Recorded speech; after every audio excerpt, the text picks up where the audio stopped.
Hi, my name is Michael Cerveris, and I support the Fair Wage Onstage campaign. And I'd like to tell you a little bit about why. I've been a professional actor for 33 years and a proud member of Actors Equity since 1984. My career began in downtown theater and off-Broadway theater, and despite the fact that I've done happily a fair amount of Broadway and television and film work in recent years, I always return to off-Broadway, where I feel like my theatrical home is and where my heart is. Some of the most rewarding and meaningful experiences I've ever had in the theater, both as a performer and an audience person, have been off-Broadway. I owe so much to the theaters and the staffs and the companies that have built and sustained off-Broadway theater.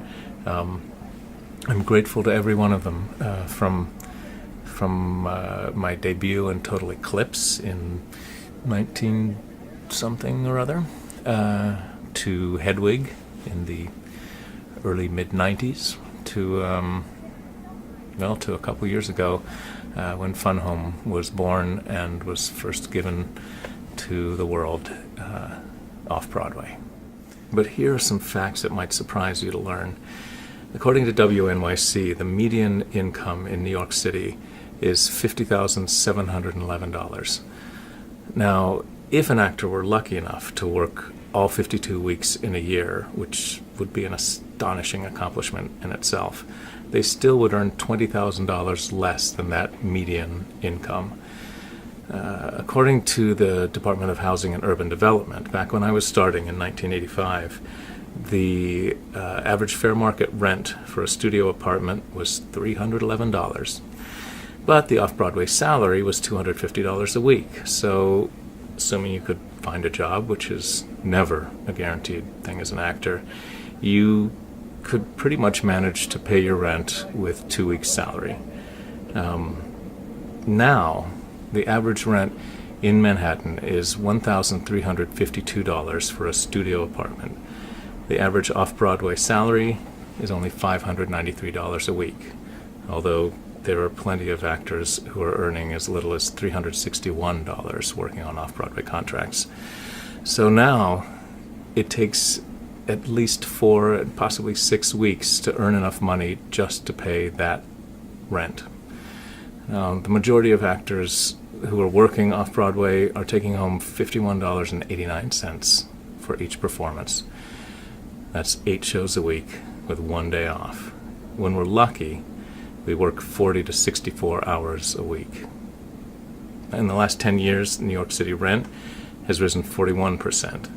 Monthly MetroCard rose 53%. Actor and stage manager wages rose 17% in that time. Now, it's true, ticket sales alone do not account for all the money that's needed to produce an off-Broadway show.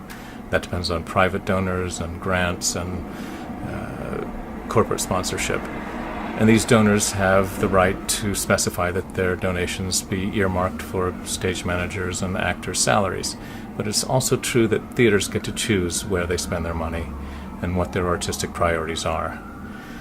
You know, when a theater decides to hold a fancy gala and raise money for their incoming season, they'll turn to the actors and the stage managers to provide the entertainment.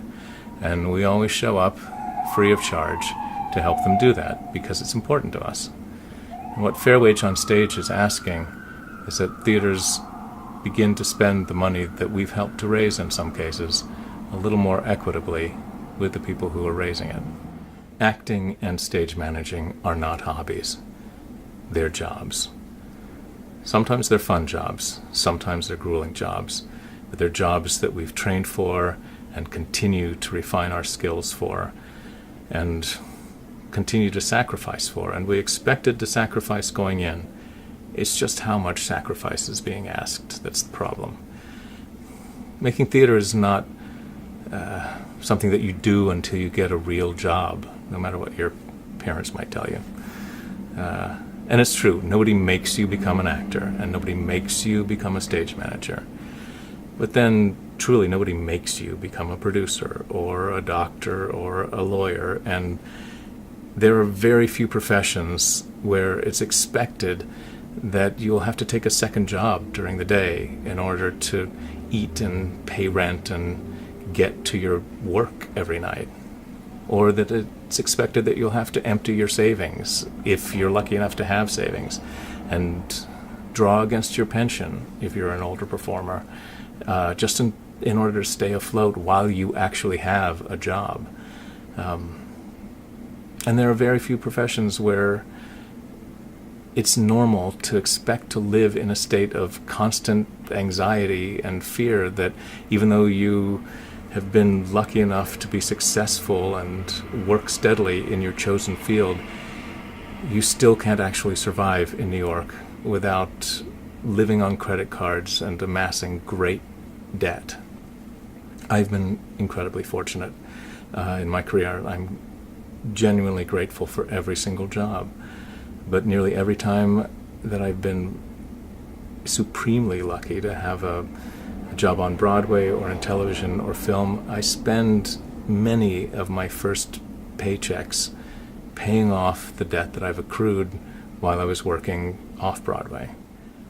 I believe in off-Broadway theater, and I'm deeply grateful for everyone involved, everyone who makes it possible, from the offices to the lobbies to everyone backstage and on.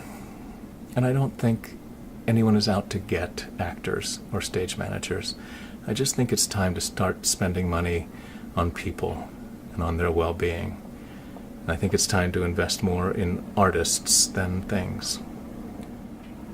I think it's time for a fair wage on stage.